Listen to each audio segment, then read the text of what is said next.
Olá, meus amigos. Hoje estou aqui para conversar convosco sobre um tema que me tem afligido de alguma forma. Tem a ver com a mistura de ideologias, de cores políticas, de movimentos, e todos eles até poderão ser legítimos nos movimentos relacionados com os direitos dos animais. Nós sabemos que os animais estão a passar uma dificuldade enorme, uma dificuldade gigantesca. Trata-se de uma emergência. Nós temos a consciência de que cada vez são criados mais animais para consumo humano, especialmente no que diz respeito aos países asiáticos. Por exemplo, por causa dos problemas de saúde, de gripes, de febres, de epidemias ligadas aos suínos, ligadas às aves. A China está a importar, e outros países também, estão a importar imensos animais vivos e mortos de outros países. Ou seja, mesmo em países onde cada vez há mais pessoas a não consumirem animais, a não consumirem produtos animais, estão a ter uma produção enorme de produtos animais para a exportação. Por exemplo, o Brasil, mesmo aqui em Portugal também acontece isso. A quantidade de animais produzidos é superior à quantidade de animais produzidos no passado. Porquê? Mesmo havendo cada vez mais pessoas a deixarem de consumir carne. Porque a oportunidade de negócio para a exportação é enorme, especialmente para esses países que eu acabei de citar. Ora, sendo assim, nós estamos diante de um problema muito grande, que é, havendo cada vez mais pessoas a não comer carne, cada vez há também uma maior produção de animais para consumo humano, especialmente, como referi, para a exportação. Isto acontece porque a questão de deixar de comer carne, muitas vezes, é uma questão pessoal. Ou até alguns é por saúde, alguns é pelo ambiente, alguns pelos próprios animais em si, pelos direitos animais e até por uma questão de conveniência. E até financeira, para alguns casos. Quando nos defrontamos com uma emergência tão grande como é a questão desses animais, que cada vez há maior produção. Por exemplo, no Brasil, há uns anos atrás, pela primeira vez, o número de gado, de bois e de vacas ultrapassou o número da população, mais de 200 milhões. Imaginem os custos ecológicos que tudo isso traz, mas especialmente a questão do problema do sofrimento dos animais. Para que tanto sofrimento e porquê que hoje em dia não há necessidade? Nós sabemos disso, mas isso é uma conversa que poderemos ter noutra altura. Aqui o que nos traz hoje a esta conversa é a questão da mistura de políticas, de lutas políticas, a mistura de outras organizações. Nós vemos, por exemplo, muitas vezes alguns associarem a luta do veganismo com movimentos como o Movimento Sem Terra no Brasil, como movimentos de libertação da mulher, como movimento de libertação LGBT, como movimentos contra o capitalismo, contra organizações e empresas capitalistas. Não estamos a dizer que não seja legítimo, que essas lutas não sejam legítimas, não é isso que está em causa.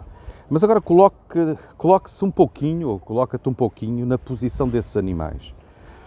O que é que eles querem na realidade? Eles querem que nós primeiro arrumemos a casa, resolvamos nossos problemas internos todos, que é tão difícil resolvê-los. Nós sabemos que neste momento os problemas são muito grandes. Ou por outra razão, eles gostariam que nós nos dedicássemos diretamente à questão dos direitos dos animais. Vamos colocar-nos na posição deles.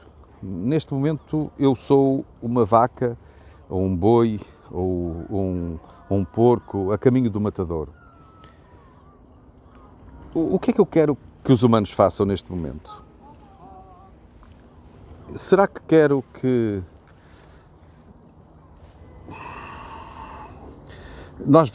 que os humanos estejam a verificar bem primeiro, entre eles, quem é que está a fazer direitinho tudo, ou que está afiliado no partido certo, ou que não votou neste ou naquela pessoa, ou quero alguém que esteja dedicado a fazer tudo que seja possível para que para que eu tenha liberdade, para que eu seja livre, não é? Ou para que não seja usado e explorado pelos humanos. Será que esse animal, eu, no lugar dele, quereria que os humanos tivessem primeiro a ver entre eles qual era a cor política, verificar quem é que é mais vegano do que o outro, quem é que é mais puro em termos de veganismo, ou queria que estivessem ali na luta para que as leis fossem aprovadas e deixassem e houvesse leis aprovadas para que os animais deixem de ser explorados pelos humanos. Qual seria o que é que eu quereria na realidade?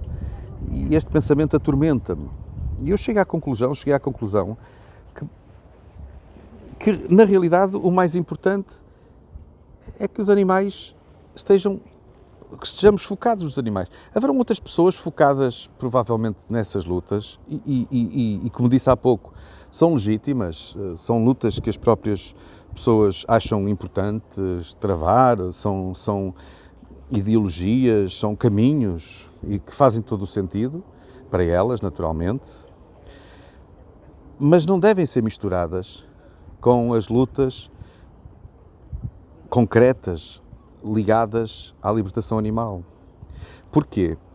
Porque acabamos por ver depois muitos humanos a discutirem entre eles o que é que deve ser feito, o que é que não deve ser feito, se deve ou não deve ser comprado produtos da Unilever, ou se pode ou não deve comer da chapa daquela ou daquela empresa, se aquela empresa testou ou não testou. Ou seja, de repente, o que é que estamos aqui a fazer? Estamos a falar de nós, dos seres humanos. E estas discussões políticas relacionadas com a libertação de determinados grupos de pessoas, como disse, que poderão ser legítimas, acabam por não estar a ajudar os animais. E a situação perpetua-se. E reparem, há partidos, há países onde, por exemplo, no Brasil, a bancada animalista, ou seja, os partidos que estavam mais ligados à libertação animal, cada vez têm menos representantes. Porque quando se misturam as políticas, as pessoas ficam confusas. Eu acho que se eu estivesse no lado dos animais também ficava confuso. O que é que nós queremos então? Cada um está na sua luta, cada um trava as suas lutas, desde que sejam pacíficas, naturalmente, não violentas, mas quem está a travar a luta dos direitos dos animais deve focar-se nessa luta dos direitos dos animais, pelos direitos dos animais. Porque neste caso é isso que importa. É isto que importa. Para quem luta pelos direitos dos animais. Naturalmente, quem luta por redistribuição de riquezas, etc., são as lutas deles. Mas misturá-las faz com que pessoas se afastem, se confundam, achem muito estranho, depois começam a criticar outros que não o estão a fazer, outros que não estão dentro da mesma linha política.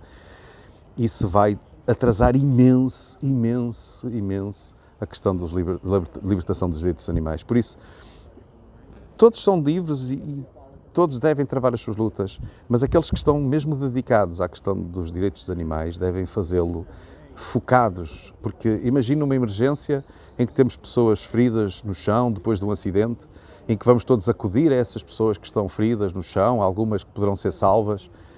Vamos perguntar a quem está ao nosso lado a salvar as pessoas, ou essas pessoas. Vamos perguntar qual é a sua cor política.